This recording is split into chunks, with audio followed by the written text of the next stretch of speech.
What turns a muscle car into a legend? Is it the scream of the engine?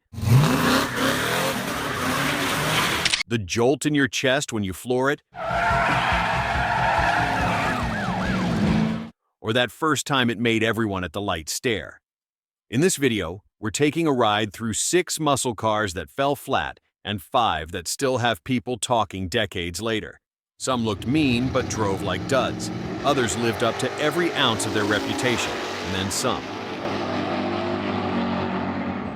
Were you around when the Mustang II left fans confused?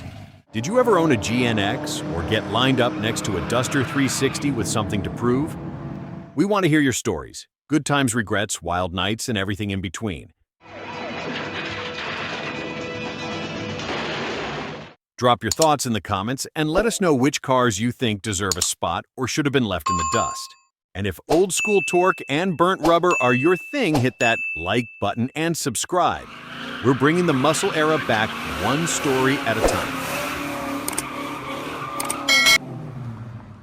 1987, Buick GNX. If the 1980s taught us anything, it's that muscle didn't always come with 8 cylinders. The 1987 Buick GNX, short for Grand National Experimental, proved that a 3.8-liter turbocharged V6 could outpace almost anything Detroit had to offer.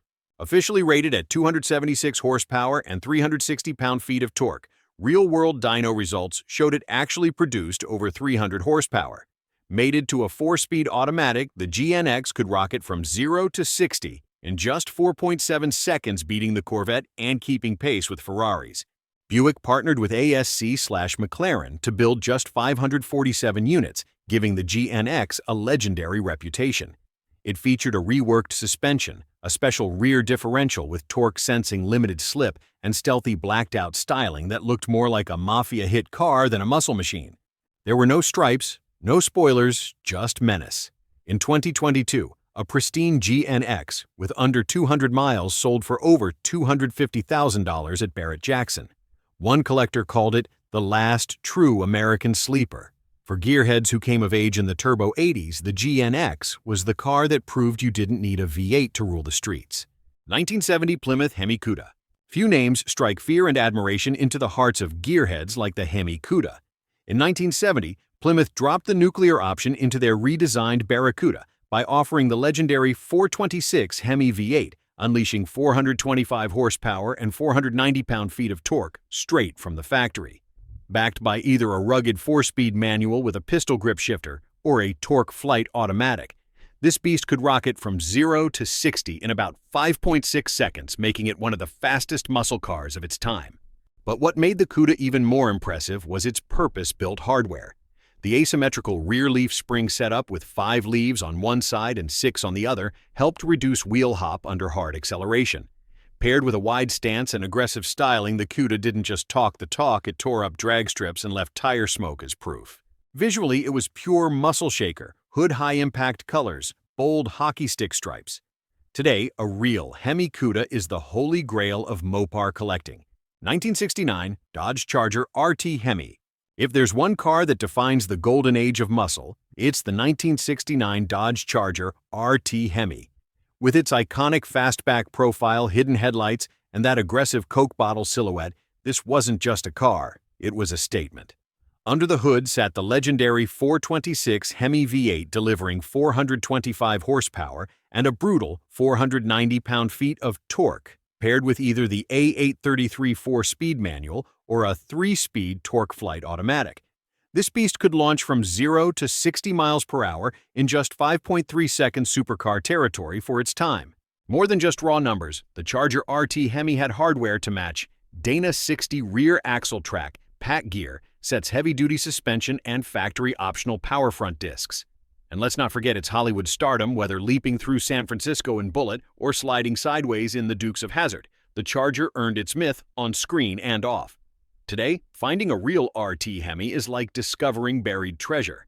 Values are sky high, and collectors treat them like rolling art. But don't go anywhere, because up next is a Chevrolet that shattered records with the biggest V8 ever put in a production muscle car. 1970 Chevy Chevelle SS 454 LS6. If there was ever a muscle car that came from the factory ready to embarrass everything in its path, It was the 1970 Chevy Chevelle S454 LS6. Armed with the monstrous 7.4-liter 454 cubic inch LS6 V8. This beast pushed out a jaw-dropping 450 horsepower and over 500 pound-feet of torque. With the Muncie M22 Rock Crusher 4-speed manual, it could rocket from 0 to 60 in about 5.4 seconds and tear through the quarter mile in as little as 13.1 seconds. But the Chevelle LS6 wasn't just a straight-line bully. Thanks to the F41 performance suspension front disc brakes and optional cowl induction hood that gulped air at full throttle, it was a road-ready bruiser that looked as aggressive as it drove. The rumble alone was enough to intimidate anything parked next to it. Today, original LS6 Chevelles are prized collectibles, living proof that GM once built monsters that could take on Hemis and win. Let me know if you want the next car prepped the same way I'm ready to roll. 1986 Shelby GLHS. When Carroll Shelby puts his name on a car, you expect raw performance, and the 1986 Shelby GLHS delivered it in the most unexpected package. Built from the humble Dodge Omni, the GLHS, short for Goes Like Hell. S'more was a front-wheel drive hatchback that punched far above its weight. Under the hood sat a 2.2-liter turbocharged inline-4 pushing 175 horsepower and 175 pound-feet of torque, mated to a slick 5-speed manual. Weighing just over 2,400 pounds, it could rocket from 0 to 60 miles per hour in 6.5 seconds quicker than many V8 Mustangs of the same era. Shelby didn't stop at the engine. He stiffened the suspension, added Coney shocks, beefed up the brakes, and installed larger wheels.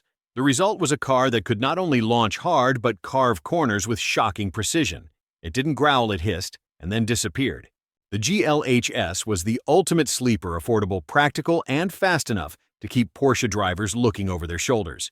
Today, it's one of the most underappreciated cars Shelby ever touched, and one of the wildest hot hatches ever sold in America. 1982 Chevy Camaro Iron Duke. When Chevrolet launched the third-generation Camaro in 1982, fans were hopeful for a return to raw American power. Instead, they got what might be the slowest Camaro ever built. The base model came equipped with the infamous Iron Duke, a 2.5-liter inline-4, 151 cubic inches, producing just 90 horsepower and 132 pound-feet of torque. Paired with a 3-speed automatic, this Camaro slogged from 0 to 60 miles per hour in an embarrassing 20.2 seconds, slower than some minivans of the time and even certain diesel station wagons. The Iron Duke wasn't designed for performance. It was a fuel economy move meant to meet early 1980s emissions and mileage standards. But it stripped the Camaro of its soul. There was no V8 rumble, no real acceleration, and absolutely no muscle. Weighing around 2,700 pounds, this car had a power-to-weight ratio that made even school buses look feisty at stoplights. Enthusiasts who bought it for the badge were stunned when it delivered more shame than speed. 1978 Dodge Challenger. For muscle car purists, the name Challenger once stood tall beside Mopar giants like the Cuda and Roadrunner. But in 1978, Dodge committed a cardinal sin, reviving the iconic Challenger badge and slapping it onto a rebadged Mitsubishi Galant Lambda. Gone was the fire-breathing V8 Fury of the original E-body. In its place, a compact Japanese coupe with an inline-4 engine ranging from 1.6 to 2.6 liters, topping out at a measly 105 horsepower. Buyers could choose a 5-speed manual or 3-speed automatic, but no transmission in the world could inject muscle into this machine. Its 0 to 60 time floated around 13.5 to 15 seconds, leaving it wheezing in the rear view of almost any American street car from the same era. With its narrow stance, lack of V8 options, and generic styling, this version of the Challenger felt like a bad dream for Mopar fans. It didn't rumble, it didn't intimidate, and worst of all, it didn't perform. Many owners back then bought the name expecting firepower and got a compact that couldn't even back up its looks. For the muscle car faithful who remember 1970s Hemi-powered monster, this was more than a letdown. It was sacrilege. But don't go anywhere. What comes next might just make you question everything you thought you knew about Camaros. 1974 Plymouth Duster 360. At first glance, the 1974 Plymouth Duster 360 might seem like a cut-rate muscle car, but performance tells a different story. Under the hood sat a 5.9-liter 360 cubic inch V8 making 245 horsepower and paired with either a 3-speed automatic or 4-speed manual transmission. What surprises many is its real-world performance 0 to 60 in just 7.1 seconds and a quarter-mile time of 15.2 seconds. For 1974, when most muscle cars were neutered by emissions laws, those were top-tier numbers. However, it wasn't all glory. The Duster 360 suffered from budget interior materials, basic trim, and a suspension that, while improved over base models, didn't quite keep up with the powertrain. Fuel economy hovered around 10 to 13 miles per gallon brutal during the oil crisis. Though it outperformed many V8 competitors that year, it never reached the iconic status of the earlier Duster 340. One longtime Mopar owner remembers drag racing his Duster 360 stock as a rock and still beating mid-70s Mustangs at every Friday night strip. Yet today, you can still find survivors under $30,000, making it one of the most affordable ways to relive that underdog glory. Think that was underrated? Wait till you see Pontiac's Turbo Firebird flop. It's worse than you remember. 1974 Ford Mustang II Cobra. If you were a Mustang lover in the early 70s, 1974 felt like betrayal. That year marked the debut of the Mustang II Ford's attempt to make the iconic pony car smaller, lighter, and more fuel-efficient in the wake of the 1973 oil crisis. The result? A Mustang built on the Ford Pinto platform offered only with a 2.3-liter inline-4 or a 2.8-liter V6, pushing a dismal 88 to 105 horsepower. That's right, no V8 was available in 1974. It was the first Mustang ever without one. Weighing around 2,700 pounds, the Mustang II Cobra was slow, uninspiring, and completely disconnected from the aggressive DNA of the original 60s fastbacks. Despite wearing stripes and badges to mimic performance, it was all show and no-go.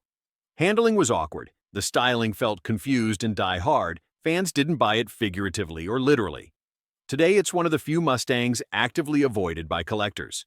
Ford sold it well to economy-minded buyers back then, but it sacrificed everything that made the Mustang a legend.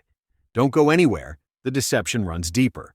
1975 AMC Matador X. AMC had big hopes for the 1975 Matador X, a flashy fastback coupe meant to battle Detroit's mid-size muscle icons. With its radical design, long hood, short deck, and swooping roofline, it certainly stood out in the showroom. But under the skin, things got disappointing fast. Power came from a 5.9-liter 360 cubic inch V8 producing 220 horsepower and paired with a 3-speed automatic. Despite a decent 0 to 60 time of 8.9 seconds, the Matador X struggled to feel truly muscular. The biggest issue? It was all style, no substance. Inside, the Matador's interior felt outdated, even by 1975 standards. Fixed seatbacks, plastic switchgear, and poor ventilation made long drives feel longer.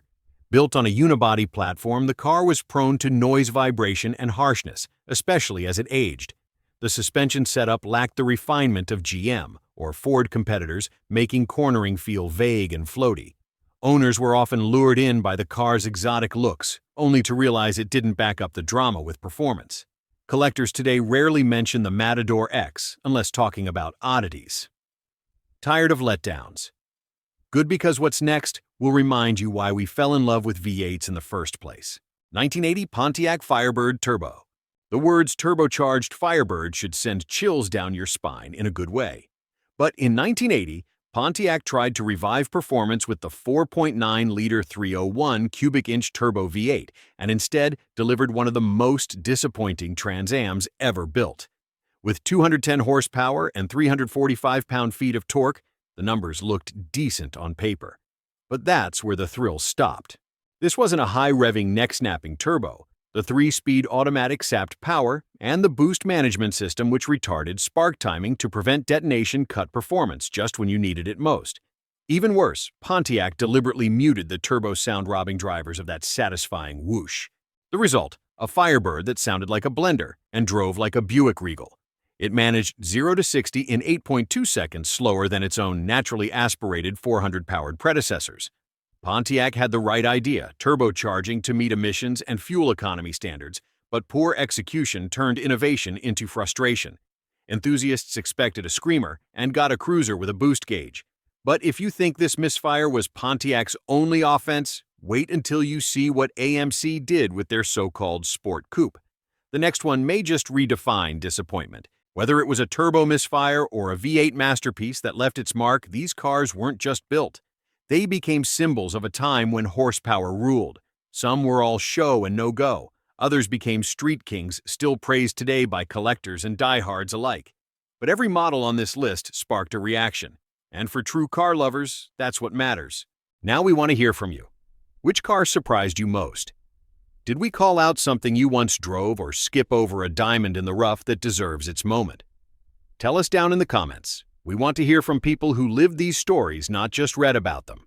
If this video hit you right in the nostalgia, hit like and pass it on to your fellow car fans. Don't forget to subscribe so you're here for the next round of roaring engines and street legends. Because this isn't just a list of cars, it's a celebration of everything that made them unforgettable. And if you ever lit up the pavement, you're in the right place.